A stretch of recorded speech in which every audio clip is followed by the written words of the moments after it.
كهنة آخرين اسم رمسيس تكريما لي، لكن كان هناك واحدا فقط، هو أنا أوزماندياس، ملك الملوك في الأراضي الجنوبية. حاجة قرصتني هنا. مين دي؟ دي من بواقي الفراعنة.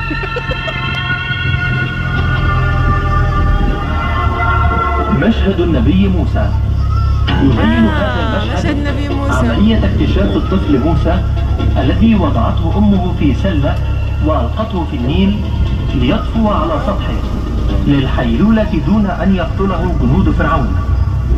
وقد اكتشف أحد أفراد أسرة فرعون الطفل فأخرجوه من الماء وتربى ونشأ في بيت الأسرة الملكية المصرية.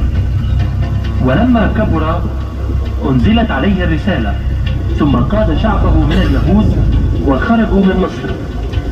وتشاهد إلى يسار المشهد أخته وهي تراقب الموقف عن بعد لترى ما سيحدث له. الناس من الثعابين والعقارب، وكان يعتبر حاميا للنساء أثناء الوضع، وكان بصفة عامة إله السرور والمتعة من كل نوع.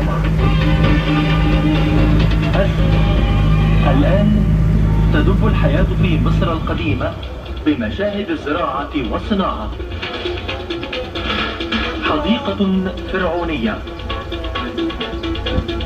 هنا يستمتع النبيل هو وزوجته بالهواء المنعش في مقصورة حديقتهم، ويلعبان لعبة يلعبها شخصان اسمها سينت، وهي تشبه لعبة السيجة التي لا تزال يلعبها المصريون في الوقت الحاضر. الفلاحة.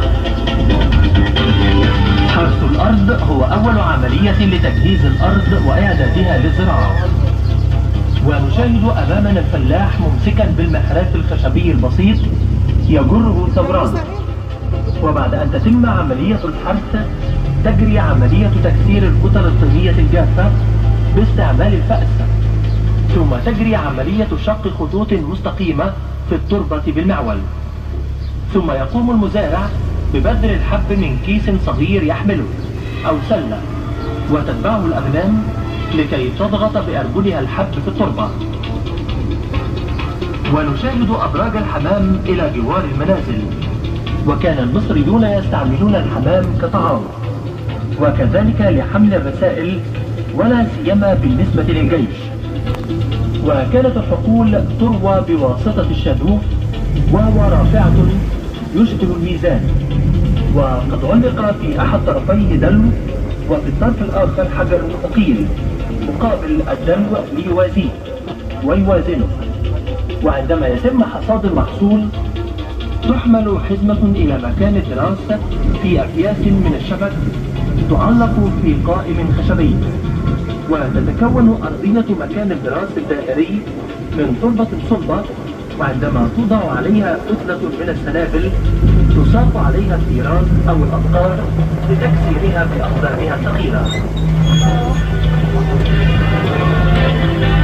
التحلية، حيث إن قصب السكر لم يكن يزرع في مصر في تلك الأيام، وكانت خلايا النحل تصنع من أنابيب من الفخار ترص فوق بعضها في صفوف كما نرى.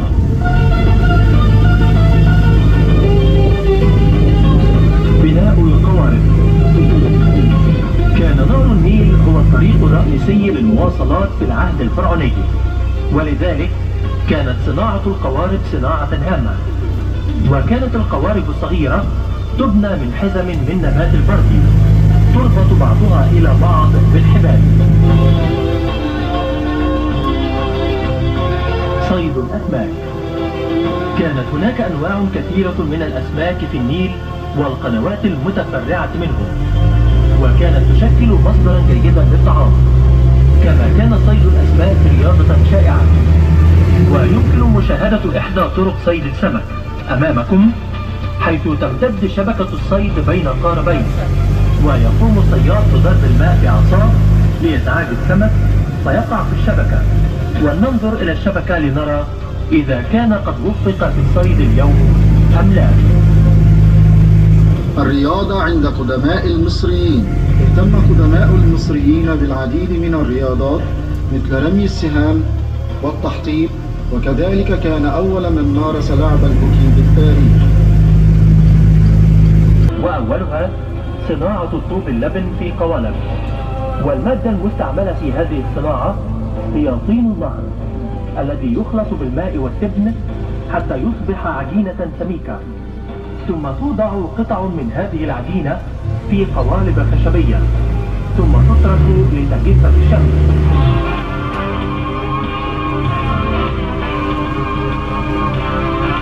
صناعة الزجاج. برع المصري القديم في صناعة الزجاج بألوانه المختلفة، ومن أشهر الأماكن التي وجدت بها ورش لصناعة الزجاج هي منطقة تل العمارنة.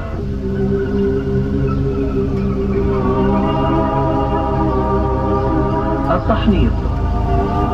آمن المصري القديم بالحياة بعد الموت، حيث قام بعملية التحنيط كي يحتفظ بجسد المتوفى كاملا إلى أن تعود له الروح مرة أخرى. هذه العملية كانت تستغرق في الغالب من 40 إلى 70 يوما.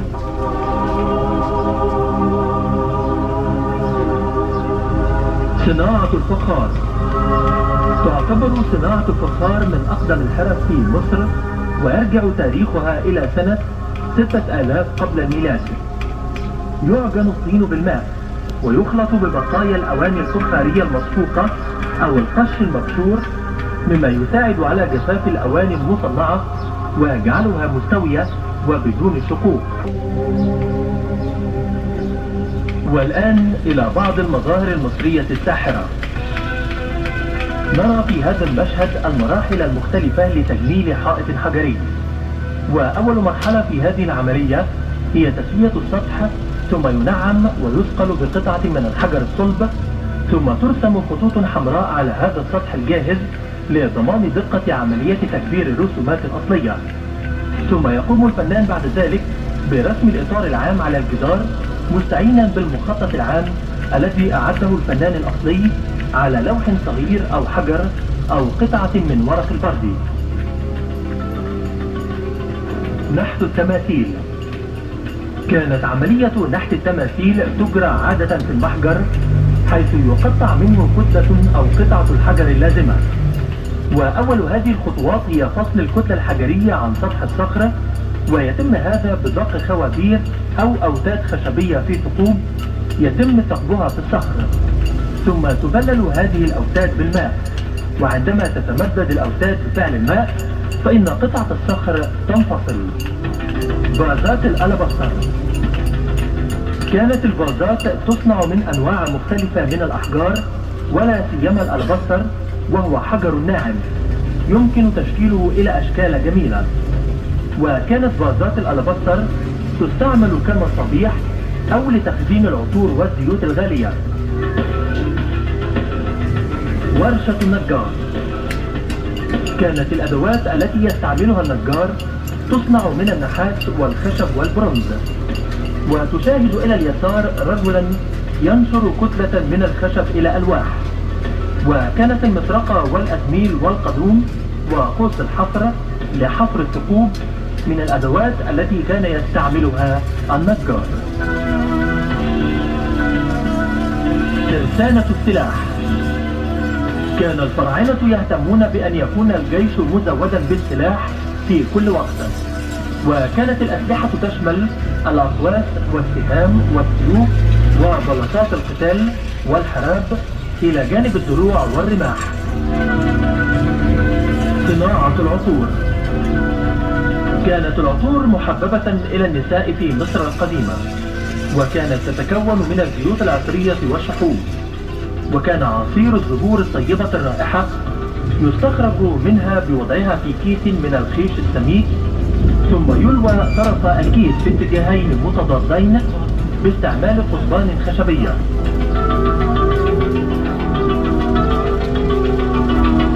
غزل الكتان ونسجه. كان الكتان أكثر الأقمشة استعمالا في الأزمنة القديمة، ونرى في هذا المشهد المراحل المختلفة في صناعة قماش الكتان. فيتم تمشيط حزم من سيقان الكتان خلال أسنان مشط خشبي للتخلص من الأطراف والأوراق، ثم تنقع السيقان في الماء لبضعة أيام كي تلين، ثم يتم ضربها بمطرقة خشبية، وبعد ذلك تمشط السيقان خلال أسنان مشط آخر أصغر من سابقه. صناعة الورق.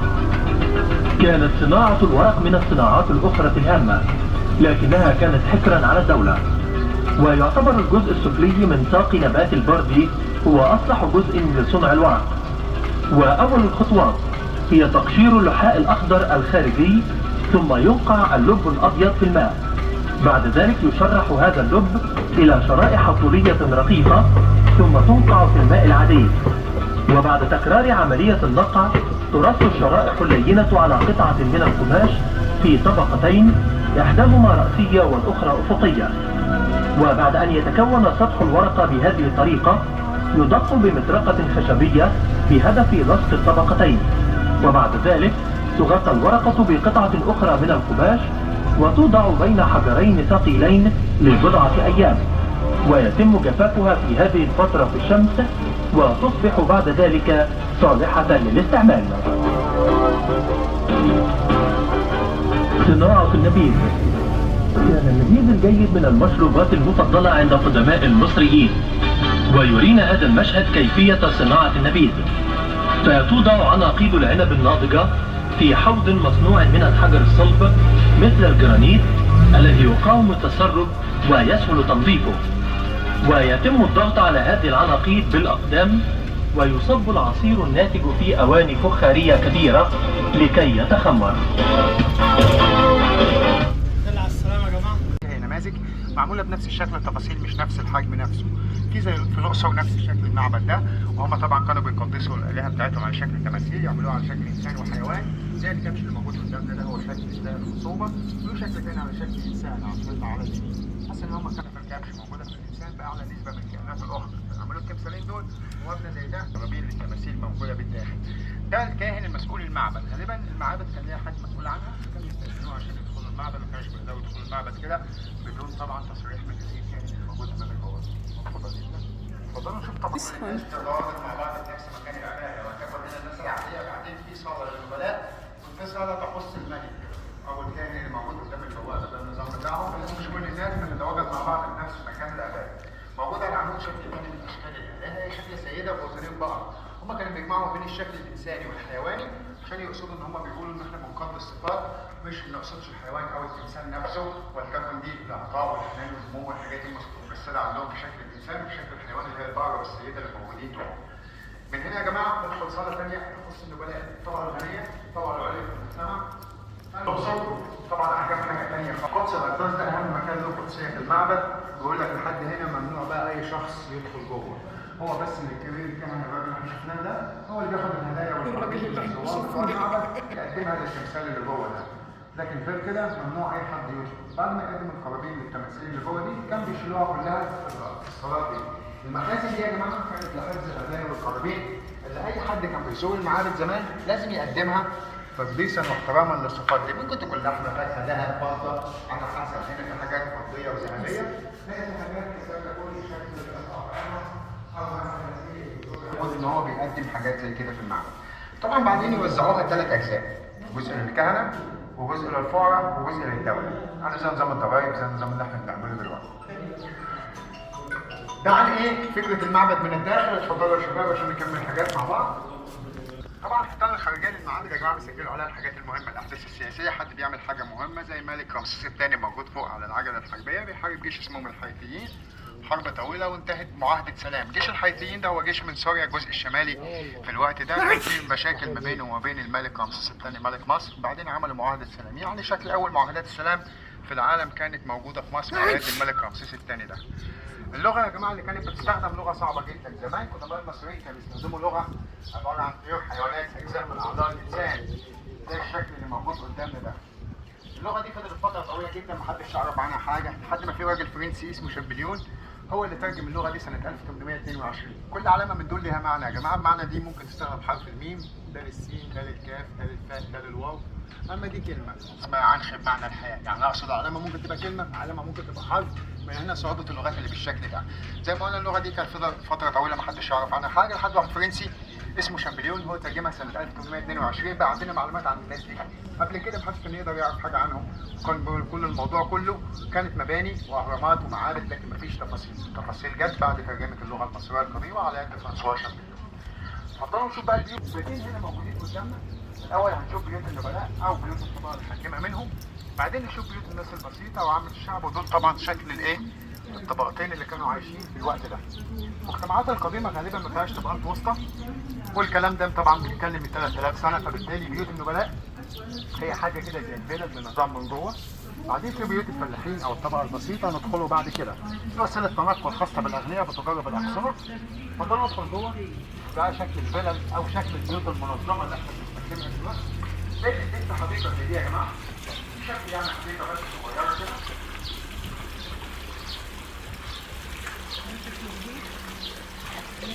في ذاك الوقت كانت حلوة. كانوا بيشيلوهم عليه. دي وسيله تنقل سيدات تحمل بالخدمه من الاربع الوان. دي للملكات بس وللطبقات الغنيه. نشوف جوه البيت الغرف الداخليه يا جماعه. اوه. هنا في غرفه للملكه او للست صاحبه المنزل. بما انها طبقه غنيه فالست معاها كل حاجه، عندها ادوات الزينه والمكياج وادوات العزف والموسيقى والتسليه، وده طبعا نوع من الرفاهيه بالنسبه للطبقه دي من الناس. طبعا مش اي حد كان بيعيش بالشكل ده، لان لسه في طبقه ثانيه مش هنلاقي طبعا التفاصيل دي خالص عندها. في اوضه كمان هنا للراجل نفسه، عشان هم اغنياء في اوضه 2 5 10 مفيش مشكله. ممكن يكون البيت فيه اكثر من اوضه، ممكن يعمل اوضه معيشه، اوضه اولاد، زي ما هو عايز براحته. لكن طبعا لسه هنشوف طبقه ثانيه. كل الموضوع اوضه واحده. استحمام. غرفه الاستحمام عباره عن ستاره خشب وبريد للميه كده بس. لا ستاره خشب وبريد للميه. لكن الاثنين كانوا منفصلين عن بعض بالشكل ده، يعني كانوا تعبانين. الميزه الوحيده اللي كانت في القصه كانوا تعبانين. دي عمل كبانيه. بس طلعوا من هنا على السطح. كمل الجزء الخلفي من المنزل الخاص بالنبلاء. اوضه صغيره للخدم بتوع الملك، بعدين عنده مطبخ بدون سقف عشان يتخلص من الدخان. وشكل الافران بتاعه المطبخ كان من غير سقف، لو جت الميه مطر. ده شكل الافران الخاصه بيهم. بعدين في الاسطبل بتاع الحيوانات، طبعا دي عنده حصان عنده حيوانات، ويكون في الجزء ده اوضه صغيره في نهايه المنزل. كل دي محتويات بيوت الاغنياء عن طريق جزء امامي وجزء خلفي بجانب حاجه اسمها صوامع، ودي مباني لتخزين الحبوب. موجود في مصر من زمان جدا الصوامع، يطلعوا السلالم يحفوها بالقمح من فوق، وياخدوا القمح من تحت مش من نفس المكان. التخزين بتاعهم كان بيتم بشكل سليم، بحيث ان الاظلم هو اللي بيستخدم الحبوب. ده عن بيوت النبلاء يا جماعه. تقدروا تشوفوا اختلاف ثاني. طريقه المعامله ما بين الناس وبعضها كان عن طريق المقايضه او التبادل. حد كان بيحب يبيع حاجه او يشتري حاجه بيروح مكان تجمع الناس يبدل سلعه بسلعه اخرى، نظام يسمى المقايضه او التبادل، لحد ما ظهرت العملات عن طريق اليونانيين الاجانب 330 قبل الميلاد. اما القدماء المصريين ما استخدموش الفلوس او النقود خالص طول حياتهم. نشوف بقى الفقراء يا جماعه تعيش فيها العيله. اشتغل قدام البيت، دي المساحه الوحيده اللي موجوده في المنزل، عشان كده بيطحنوا فيها القمح، يعملوا دقيق، ياخدوا الدقيق يعملوا بيه العيش. ودي كانت طريقه طحن الخبز او طريقه طحن القمح زمان. كان عندهم هي الالات البسيطه اللي عباره عن اقدار زي كده. عشان يولعوا النار يا شباب تفضلوا نشوف ازاي كانوا بيولعوا تستخدمها دلوقتي. هي بسيطه جدا، عباره عن خشبه فيها فتحات، حط فيها اعشاب جافه او اي ورق شجر جاف، ويعمل احتكاك زي ما هو بيحصل دلوقتي كده. انت هتعمل درس على احتكاك اوراق الشجر الجافه، تولع النار بالشكل اللي احنا شايفينه. بعدين يجيب ورقه شجر يولعها من هنا، يحطها في الفرن، يحط الحطب معاها ويعمل الخبز او الطهي بتاعه. دي مش المواد الحقيقيه، بس عشان ما ناخدش وقت طويل، احنا بنحط مواد سريعه نشتغل شويه، لكن هي نفس الفكره بنفس الطريقه. البيت فيه بط ووز وحمام داخل المنزل، وده بيستخدم للخبز والطبخ في نفس الوقت، بحيث ان هم يحطوا انيه الطبخ هنا فوق والخبز بالجنب كده بايه، يحط العجين او الخبز بتاعه، والنار بتكون بالمكان ده. هو بيقدر كده يعمل ايه، طبخ وخبز في نفس الوقت باستخدام فرن واحد. البيت كله هي اوضه، صوامع موجوده بالخلف، مفيش تفاصيل ثانيه. فرق الطبقات يا جماعه كان كبير جدا في الوقت ده. القدماء المصريين النبات ده نبات حقيقي، دي نبات حقيقي موجود قدامنا. زهرات ديت من الصبح ما هي مفتوحه كده زي ما حضراتكم شايفين كده، مع نهايه الشمس بيحصل تقفل، تنزل تحت الميه، تظهر الشمس تاني يوم ترجع تاني تبقى بالشكل ده. موجوده في 3 الوان، في بنفسجي وابيض واصفر. عشان السبب ده قدماء المصريين كانوا بيعتقدوا فيها بالحياه والموت والبدايه والنهايه، كانت رمز للبدايه والنهايه والحياه والموت بالنسبه لهم، لانها بتفتح مع بدايه الشمس، اول ما الشمس تغيب تبدا تقفل، زي ما بعضهم مفتوح وبعضهم مقفول دلوقتي. لو قعدنا هنا لاخر اليوم شويه مش هنلاقي ولا واحده من دول موجوده، تقفل تنزل تحت الميه لحد الشمس ما يطلع لتاني يوم. كانوا بيستخدموها، بيعصروها يعملوا منها زيوت وعطور مقدسه، استخدموها في التحنيط، يعني لها استخدامات كتير جدا. عشان كده هي كانت من الزهرات المميزه عند قدماء المصريين. ما زالت موجوده في النيل بكميات كبيره، ولكن في المجتمع ما ينفعش اي حد يكون كاتب، يا اما واحد متعلم يا اما ابن ملك، وده عشان هو بيؤتمن على حاجات مهمه. الحاجات المهمه دي هي القرابين والهدايا اللي بيقدموها الناس. هو كان بيقعد في المعبد يسجل كل الحاجات اللي بتحصل، فدي الوظيفه تعادل وظيفه الوزراء اللي عندنا دلوقتي. الجعران او النوع ده من التماثيل كانوا قدماء المصريين بيقدسوا الكائن ده، بيعتقدوا انه بيجيب الحظ كاحد الاعتقادات بتاعتهم، لان النوع ده من الكائنات بيتحرك برضه في وجود الشمس، فعدم وجود الشمس هو تماما كأنه مش موجود. عشان كده اي حاجه كانت مرتبطه بالشمس كانت بتقدس بالنسبه لقدماء المصريين من فتره طويله، منها النوع ده من الكائنات. عشان كده هم بيعتقدوا انه بيجيب الحظ، بيقتنوه في الملابس والسلاسل الاشياء بتاعتهم منذ قديم الازل، لانه اعتقادهم فيهم ان هو بس بيجيب الحظ لارتباطه بالشمس. نكمل قداسه بالنسبه لقدماء المصريين، عشان اتعمل منه ماده بيتكتب عليها برضه. يعني لو كنا اعتمدنا بس على الحوائط والحاجات ما كانش هيحفظ التاريخ لفترات طويله، لكن طبعا وجود النوع ده من النباتات خلى قدماء المصريين يلاحظوا ان هو الحائط الداخلي بتاعه اسفنجي يتعمل منه ورق، فبالتالي كانوا يعملوا منه ورق يسجلوا عليه التواريخ بتاعتنا. عشان كده ده سبب من اسباب حفظ التاريخ المصري. على راسه تاج اللوتس والبرد، النباتين المقدسين بالنسبه للقدماء المصريين. اثناء الاحتفال السنوي للنيل كان بيترمي التمثال، كنوع من انواع انهم يكلموا النيل، يقولوا له ان النباتات محتاجه الميه والفيضان بتاعك مش اكتر من كده. اثناء الاحتفال كان بيتعمل حاجه زي دي، ده اللي خلى الناس تقول ان هم كانوا بيرموا عروس النيل او بنت الميه او الكلام ده. مفيش اي دليل مادي على